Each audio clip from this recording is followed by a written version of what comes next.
like to introduce you to Mr. David Selvaraj, who is from Penicia Facility Management Services and who is a part of a panel discussion leader.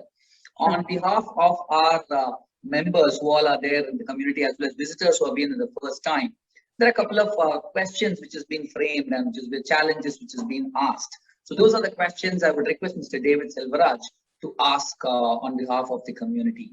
All right, so over to you, David Selvaraj, and here. Process or steps to empower people which leaders need to know so that we can deploy empowering people in the right way. I mean, certain steps or process or anything you would like to suggest to us, ma'am?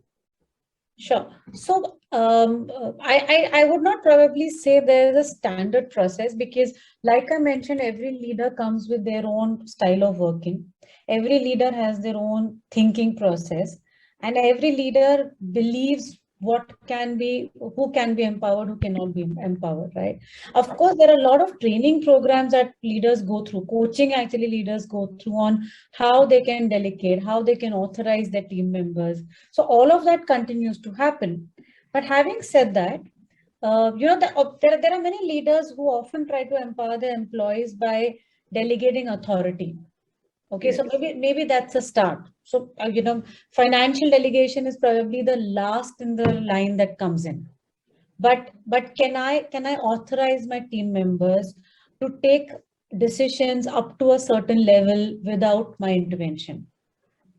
Right? I think, and these are baby steps, but can we start from there? Can you decide? Decision making is again very key and a very critical attribute for leaders. I mean, something that I again keep telling my team members, and my team members are leaders themselves in their own right, is that if a problem has only one solution, don't come to me. I mean, then you know the answer. I mean, start taking decisions yourself. So I think these are small things that we end up giving back to our team members, saying start taking decisions on your own. Take responsibility of what you are deciding. We have your back. But I think it's very important as leaders to tell our team members that I have your back, go ahead and do it. So even if it's a mistake, I will ensure that you're covered. Because if you don't do it, and I will just use an example. In the last about a decade or so, I've worked very closely with various state governments, central ministries. And unfortunately, if you look at the way bureaucracy works, anyone taking a decision out of line is actually punished and not rewarded. Correct. I mean, in the corporate world, you can't work like that.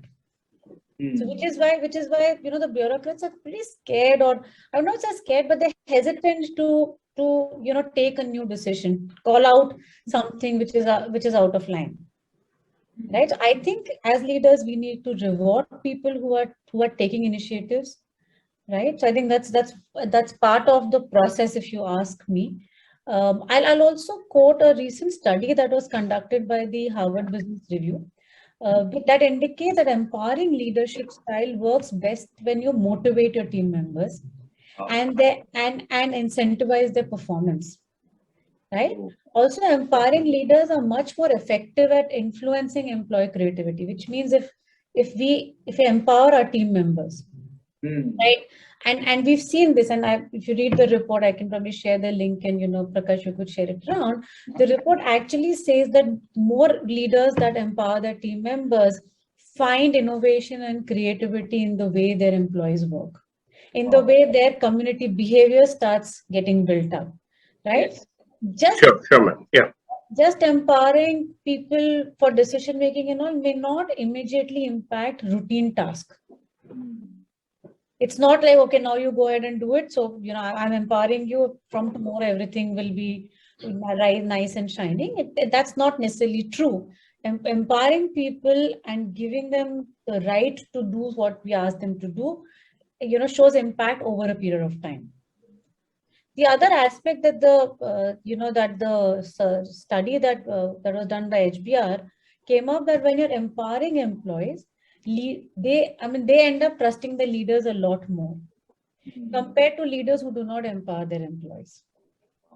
Excellent. So I think it's like I said, each leader has his or her own style. So I don't think we can define what would work for me, may not work for others. But I think trust, decision making, hand holding them, allowing them to take risks, having their back when they're making some mistakes, being part of their successes and failures are critical elements that basically give a free hand to the next generation leaders to do what they want to do. Wonderful, wonderful sharing, ma'am. Welcome to the Leaders Connect, an online leadership community where leaders create more leaders. This is a CSR initiative by BJAR Training and organized by the Mask Leadership. I'm Go Prabhakaran. I work for My Big Break. Leaders Connect is started with the specific objective of creating 1,000+ leaders. All the working professionals and business people who are facing real-time challenges in leading self, leading others, or in leading their businesses. Share them on our website, www.themaskleadership.com.